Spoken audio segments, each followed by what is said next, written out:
All right, I'm gonna go ahead and pour in 2 cups of nice warm water. Now, when I say warm water, I don't mean hot water, and I know you've heard this so many times on bread making channels. You see how comfortable my finger is in there? It's not hot, I don't jerk it away really quickly. The best way I can explain it, well, 2 ways that I can explain it. If you take your finger, it's kind of what they refer to as blood temperature. If you put it in the water, you really should not even be able to feel that your finger is in water. And the second way is, would you put your little naked baby in here to give them a bath? If your answer is yes, then you've got the right temperature. If your answer is no, it's too cold, or no, that's way too hot, then it's not gonna work for your yeast either. All right, so in it goes. And now I'm gonna add 4 teaspoons of dry yeast. Now I keep my yeast in a mason jar in my freezer at all times. So it just stays fresher so much longer. And if you buy it in bulk like I do, you don't want it going bad, and yeast will go bad. Now you can buy it in the packets, absolutely, and I've done that as well, but it is a lot more expensive that way, so just putting that out there. All right, and 2 tablespoons of honey. Yeast loves to grow, and what you like to feed it is sugar of some kind. Now here you could absolutely add white sugar, but heck, why not add good old natural honey? I love honey, and it tastes so good in bread. And we're gonna add 2 tablespoons of this delicious honey. You can use organic honey, any kind you want. This is just the Kirkland brand, organic. It is organic, raw honey. Yep, exactly what I would suggest. Go ahead, come on.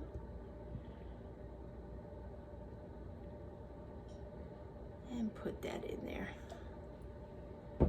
Okay.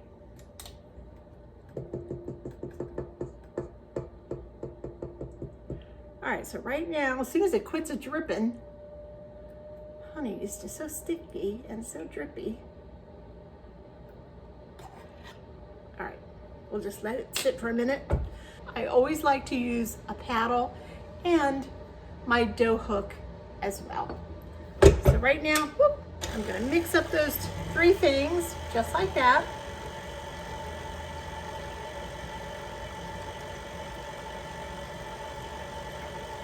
All right, that's plenty.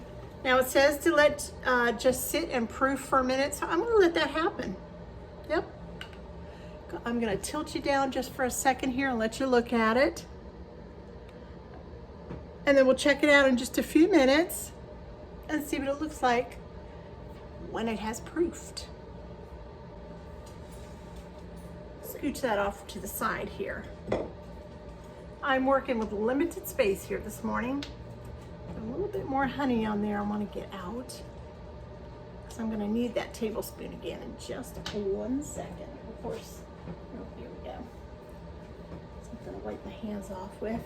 All right, while we're letting that proof, I'm going to go ahead. This is going to be my proofing bowl. So I'm gonna go ahead and oil it really well with some Crisco. I love to use for bread pans, cast iron bread pans. I love them, have always used them. I love cast iron, period. I think it's one of the greatest things that we can cook with, and it lasts a lifetime. Something you will absolutely enjoy handing down to another generation. Okay, so now we can put these to the side, but when we need them, they're all ready to go. All right, let's look at our bread. It's just been a few minutes, but you can see already, whoops, sorry, so fast. It's got nice and creamy and frothy. Okay, so now, scooch it just a little bit more. Let's go ahead, we're gonna start, we are gonna add usually about 6 cups of flour in the end, but for right now, we're gonna start with just 1 cup. I need 2 tablespoons of vegetable oil and 4 teaspoons of salt. 4 teaspoons of salt. Don't skimp on the salt. You really, really need it. So I'm gonna start mixing up a little slowly. I want you to make sure that you can see what I'm doing. Is that any better? Yeah, I think that's good.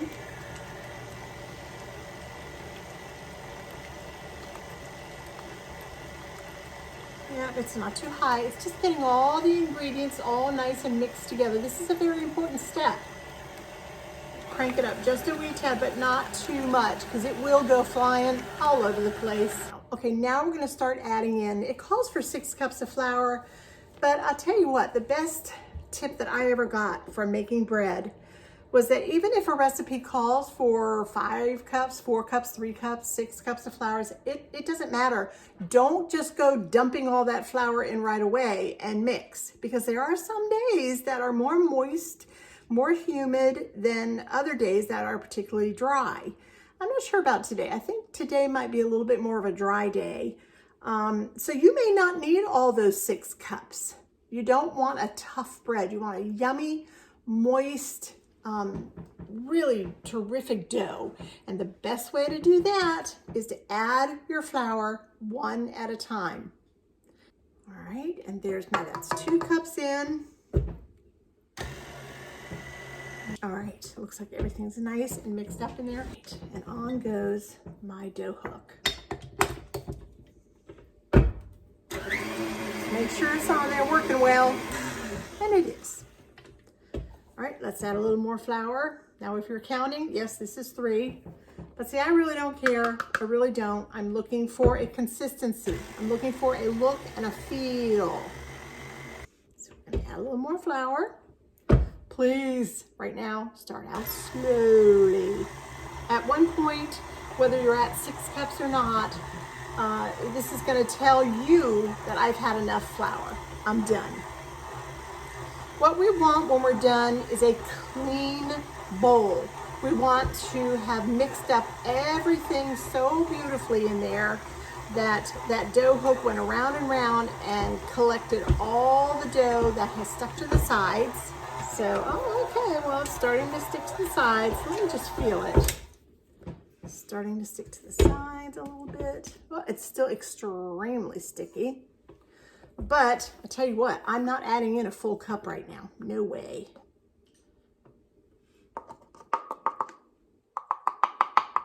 Okay, just a wee tiny bit. And let's see what that does. Remember, start it on low. I'm kind of taking a long process today because I really, really want to show you how to do this. The perfect bread. We're always looking for that perfect bread. Ladies and gentlemen, don't look any further. This is it. All right, I'm going to crank it up just a little bit. And I'll tell you what, that is one finished dough. Can you see?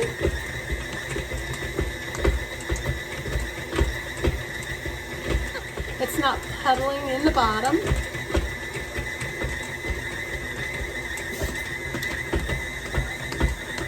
Okay, I'm just gonna let it go for just a minute because this is actually the KitchenAid mixer doing the kneading for me. Otherwise, if I didn't have this, I would be working right here on the counter. Keep in mind that clean bowl I told you about. Clean bowl, that's what we want. Whoop. A little heavy, all that flour in there. I'm gonna take just a little flour in my hand, sprinkle it around, just so it comes off nicely. It's very attached to the kneader. And I wanna show you exactly what I meant by when you're done with the dough hook and getting it nice and kneaded, this is what your bowl should look like. See how nice and clean? You could start another bread in there immediately. So here is our dough. Isn't that gorgeous? It's just really beautiful. I'm gonna put just a tiny bit of flour down.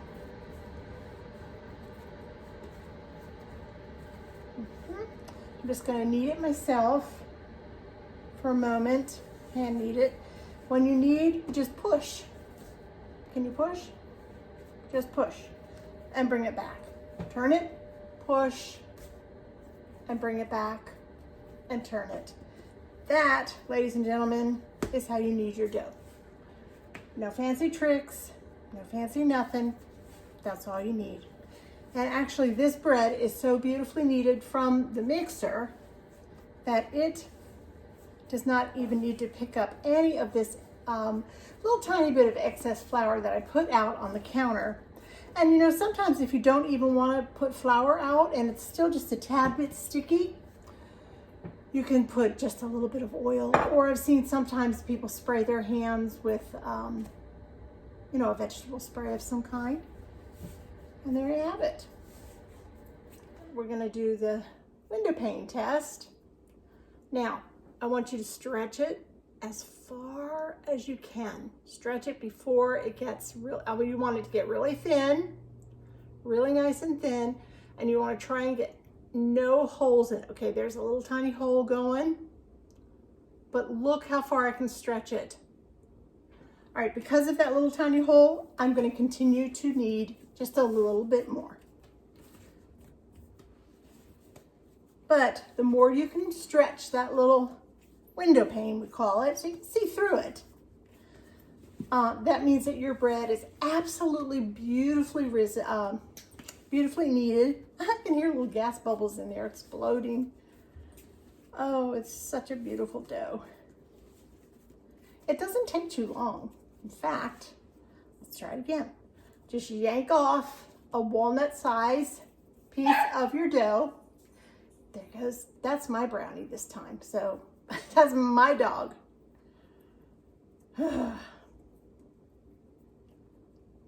That's life, right? All right, here we go. Let's stretch it out and see if we're ready for stretch and stretch.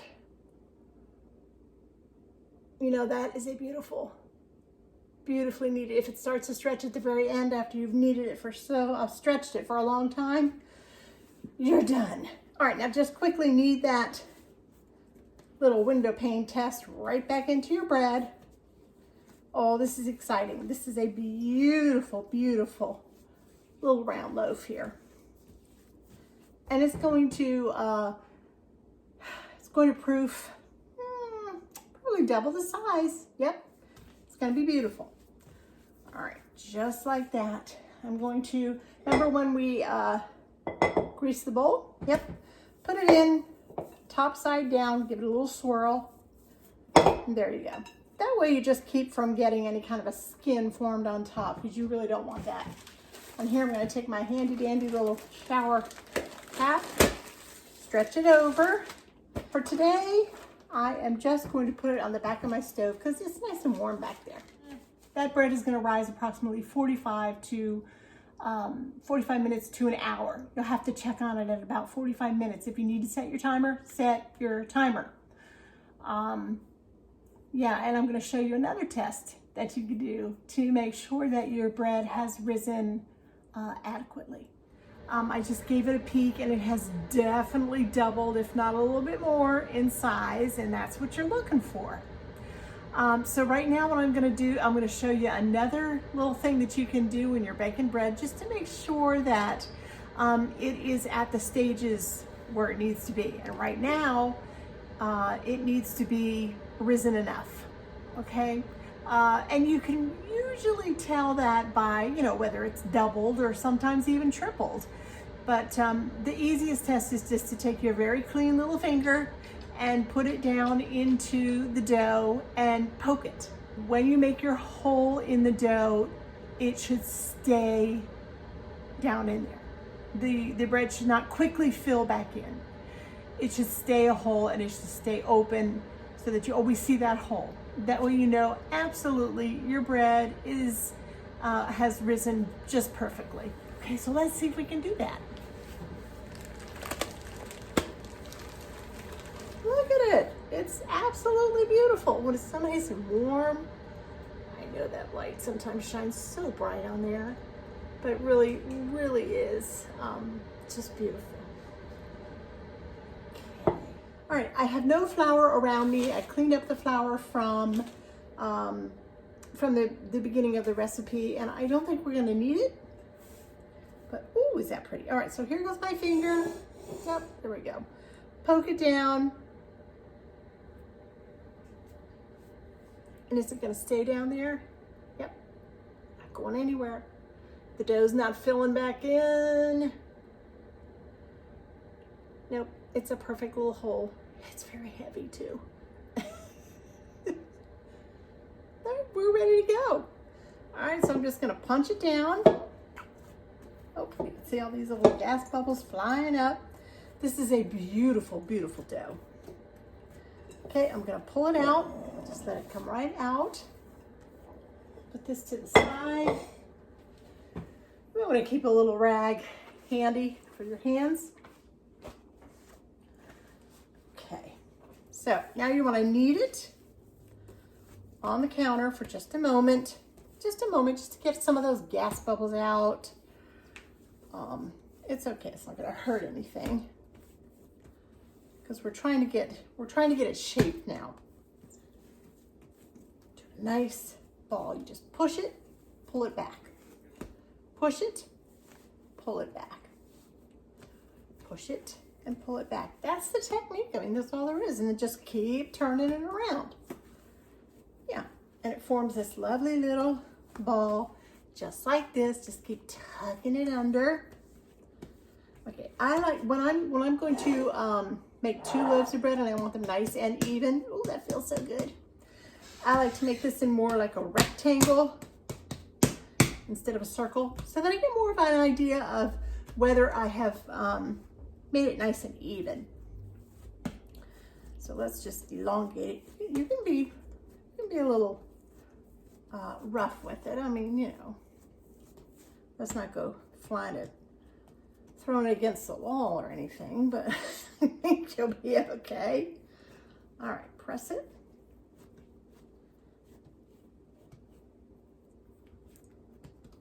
All right, so now we're gonna just guesstimate. Hey, if you want to take your scale out, that's perfect.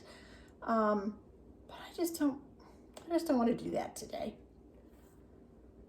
Natural, just all natural. There you go. All right, perfect. I make my pizza dough out of this sometimes too. Sometimes. If you want to make 1 bread loaf in your pan here and make rolls, dinner rolls with the other dough, that's just perfect. It's just perfect. Nothing wrong with that. All right, so let's get this rolling nice and tight. Make sure it's pinched nice and tight underneath. Yeah, just want to make sure that you do that. It's so easy. It's just so easy and so delicious. Pop any bubbles that you see that you don't want in your bread. Now I'm going to plop it right down in there. Make sure that you've made it to the proper size of your pan. It's just lovely. Just press a little bit if you haven't quite filled in. All right, so put that one aside. We'll do the same thing now for this one. Cover them up with a towel this time. Take them back over there. Just give them a little bit of rise. This won't take long at all. And as a matter of fact, while I'm letting them have a little bit of a second rise, you want them to double up. You want to see a little bump here in your towel, and that way you'll know that they have risen and they're ready to go into the oven. I'm gonna set my oven. Let me make sure here. Sometimes my ovens vary sometimes with different breads, so I like to make sure that I get it just right. All right, this is going in at 325, but for right now, it's proofing on the back of the stove, but you can go ahead and turn your oven on now. If you need to take your top rack out of your oven in order to accommodate your bread loaves, because remember, they're going to rise a little bit and you don't want them rising up into that top rack. So just get it out if you have to. Find a place for it, you know, obviously before your oven heats up, and you'll be just fine. All right, let's take a look at our loaves. Scooch that out of the way over there. And I can tell already something's going on here. See the little bumpies right here? Yeah. All right, I'm very curious to see what's going on underneath here. Whoops, that I didn't want to happen. Oh, they're beautiful. Look how pretty they've risen. I can show you this way. It's probably the best way. Okay, all the way around. Yep, they're popped up right over. All right. I'm going to go ahead now and pop each one of them into a 325 oven. I'm going to set the timer for about 25 minutes. Wonderful, heavy cast iron is just the best. Best way to bake. All right, there they go. Close them up. Ouch. Let's see, let's set that timer for 25 minutes, but then it will probably need an extra 5.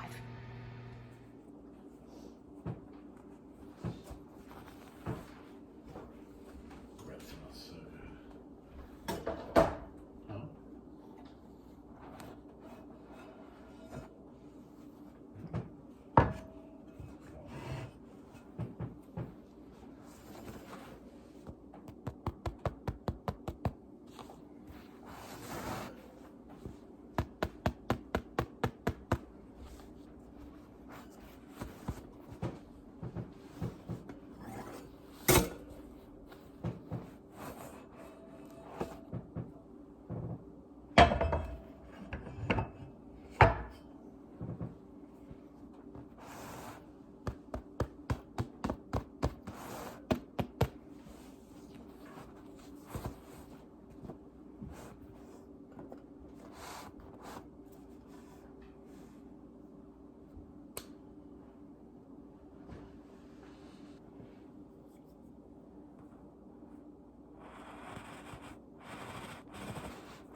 All right, Mom. All right, what, darling? I'm gonna be on film. You get the first taste. Halfway decent. Yep. All right. All right, Mom. Hair. You're fine. Oh, I love it already. You love it already? All right. You have to tell everybody your honest thought. My honest thought is I'm going to eat this right now, whether you like it or not. Oh my goodness, this is just too much.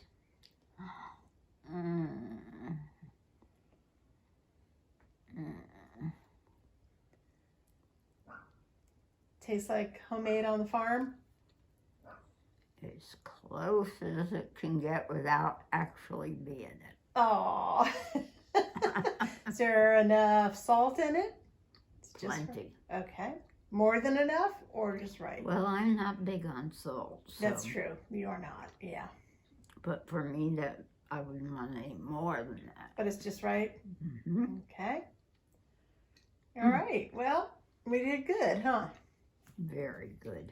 All right. Well, I'm glad that you enjoyed it. You want to wave goodbye to everybody and tell them thank you for coming for Super at 60?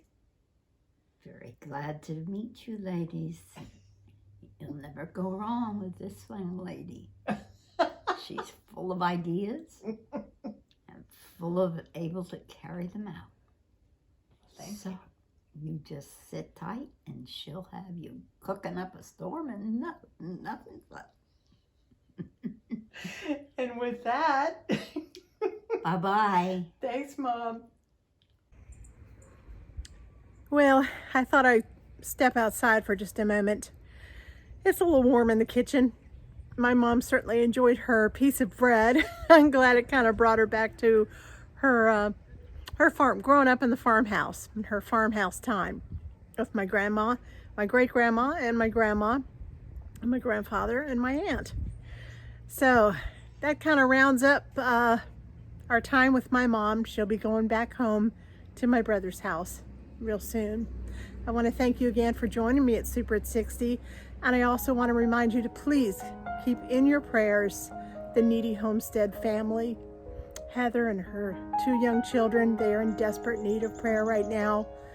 And this bread today, this bread is for you, Heather.